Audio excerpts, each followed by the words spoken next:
যাহারা আল্লাহর আয়াতকে স্বীকৃতি দিয়ে সেই আয়াত মতো জীবন পরিচালনা করে, মহান রব পবিত্র কোরআনুল কারীমের মধ্যে ৬ নম্বর সূরা নামের ৫৪ নম্বর আয়াতের মধ্যে আমাদেরকে আদেশ দিচ্ছেন যে তাহারা যদি তোমার সামনে আসে তখন তাদেরকে সালাম, শান্তি এবং নিরাপত্তা জানাও, সালামুন আলাইকুম। মহান রব আমাদেরকে নির্দেশ দিচ্ছেন যে যদি আমরা জীবিত থাকি, আমি যদি কোরআনের পথে অবিচল থাকি, কোরআনের নিয়ম কানুনসমূহকে যদি আমি অনুসরণ করি, তাহলে আমার জীবদ্দশায় আমার সন্তানও আমাকে অনুসরণ করবে। আমার পরবর্তী প্রজন্ম যারা আমি বেঁচে থাকা অবস্থায় থাকবে, তাহারা আমার স্ত্রী, সন্তান, আমার আওরজাত, ওরা আমাকে অনুসরণ করবে। আর আমি মারা যাওয়ার পরে আমার পরবর্তী প্রজন্ম আমাকে আর অনুসরণ করতে পারবে না। আমার অনুসরণ বাদ, টোটালি বাদ। কারণ আমি যত আল্লামা, মাওলানা, মুফতি, মুহাদ্দিস, হাফেজ দাবি করি না কেন, আমার মৃত্যুর পরে আমার পরবর্তী প্রজন্মের মধ্যে আমার নামে অনেক কিছু তৈরি হতে পারে। আমার দাদা, ফরদাদা, অমুক হুজুর এরকম ছিল, অমুক মৌলবী এরকম ছিল, মানে অনেক মিথ্যা রচনা হতে পারে। এই জন্য যাহারা মৃত হয়ে গিয়েছে, অতীত হয়ে গিয়েছে, তাদের অনুসরণ কোরআন টোটালি কি বাদ করে দিয়েছে।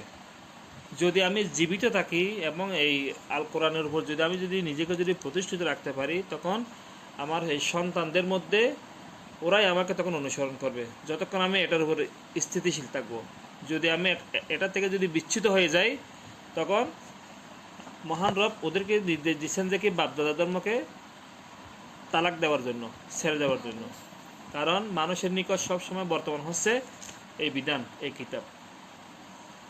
যাহারা মারা গেছে তাহারা অনুসরণযোগ্য নয়, সবসময় বর্তমান হচ্ছে এই কিতাব।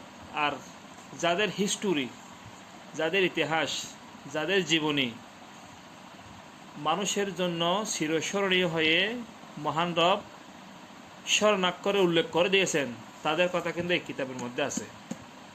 যত নবী, রাসূল এবং পূর্বের যুগের যতজনের কাহিনী, উপমা, দৃষ্টান্ত আমাদের শিক্ষা নেওয়ার জন্য যা কিছু দরকার মহান রব এখানে উল্লেখ করে দিয়েছেন। এটা ছাড়া আর কোনো উপায় নেই। আমার বাপ দাদা চাচা মারা গেছে, হুজুর মৌলবী ছিল, একসময় অমুক ছিল, তমুক ছিল, অমুক জায়গায় দেখা যেত তাকে, এগুলো বরবাদ, এগুলো বাদ, এগুলো কোনো অনুসরণের বিষয় নয়। একমাত্র অনুসরণ হচ্ছে বর্তমান আল কোরআন। মহান রব নির্দেশ দিচ্ছেন সূরা আল আরাফ ৭ নম্বর সূরার মধ্যে, তার প্রিয় রসুলকে বলতেছেন কি, বিসমিল্লাহির রহমানির রহিম, রব্বি আউযু বিকা মিন হামাযাতিশ শায়াতিন ওয়া আউযু বিকা রব্বি আন ইয়াহতুরুন। বিসমিল্লাহ।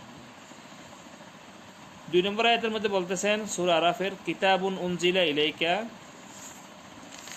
এটা এমন কিতাব যা পাঠানো হয়েছে, অবতীর্ণ করা হয়েছে, ইলাইকা তোমার প্রতি, ফালা ইয়াকুন ফি সাদরিকা হারাজুন মিনহু, যাতে তোমার অন্তরের মধ্যে কি এই বিষয়ে কোনো বক্রতা, সংকোচ না থাকে।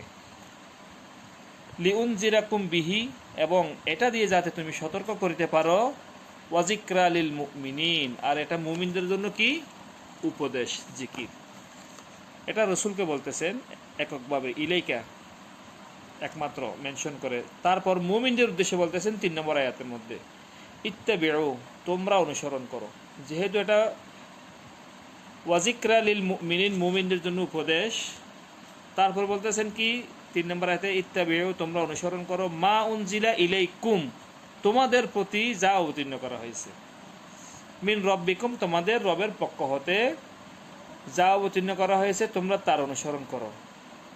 আর ওয়ালা তাত্তাবিউ মিন দুনিহি, অন্য কিছুকে অনুসরণ করো না, মিন দুনিহি, তাকে বাদ দিয়ে, আউলিয়া, এবং অন্য কিছুকে বন্ধু, অভিভাবক হিসেবে, বন্ধু হিসেবে মহান রব যে বিধান পাঠিয়েছেন, এই বিধানকে বাদ দিয়ে অন্য কিছুকে আপন হিসেবে তোমরা গ্রহণ করিও না, আপন হিসেবে তোমরা অনুসরণ করিও না।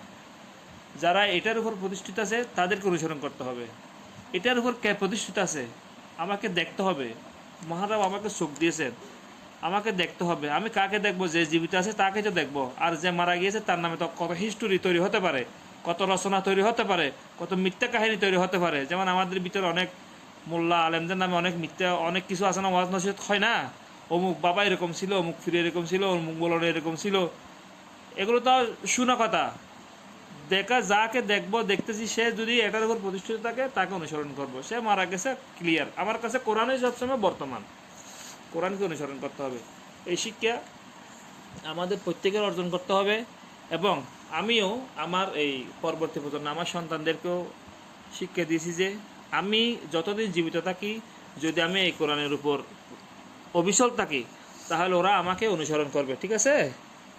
আর যদি আমি মারা যাই, আমি যদি মারা যাই, আমার পরবর্তী প্রজন্ম, আমার যদি আল্লাহ যদি দিয়ে থাকেন আমার ছেলে নাতি ফুতি, হ্যাঁ, তাহলে ওরা মৃত ব্যক্তি আমাকে কি করবে না, কোনো অনুসরণ করবে না, ঠিক আছে? আমাকে অনুসরণ করবা যদি মারা যায় না। কি অনুসরণ করবা?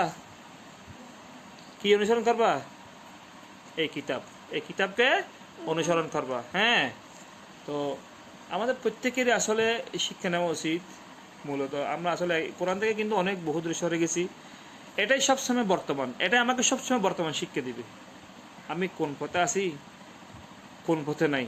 হ্যাঁ, তো আমি কাকে অনুসরণ করবো এবং আমি যাকে অনুসরণ করতেছি ওই ব্যক্তিটা কেমন, আমাকে এই কোরআনই পরিচয় করে দেবে সেই ব্যক্তি সম্পর্কে। আর যদি আমি মারা যাই, আমার পরবর্তী প্রজন্ম আমার নামে অনেক মিথ্যা বানোয়াট অনেক কিছু তৈরি করতে পারে। এটা ওদের ওদেরকে হয়তো ওদের সঠিক পথ থেকে বিচ্যুত করে ফেলতে পারে আমাকে অনুসরণ করতে গিয়ে, মৃত মানুষকে অনুসরণ করতে গিয়ে। এই জন্য মৃত মানুষের অনুসরণ বাদ। হ্যাঁ, যাদেরকে অনুসরণ করা যাবে তাদের কথা মহানরব এখানে উল্লেখ করে দিয়েছেন, এই কিতাবের মধ্যে আছে কাকে কাকে অনুসরণ করা যাবে, কাকে কাকে অনুসরণ করা যাবে না। সো মহানরব আমাদেরকে তার কিতাবকে বুঝার, মানার এবং এই বিধান মতো চলার তৌফিক দান করুক। আল্লাহ হাফিজুন। মহান রব উত্তম হেফাজতকারী। সালামুন আলাইকুম।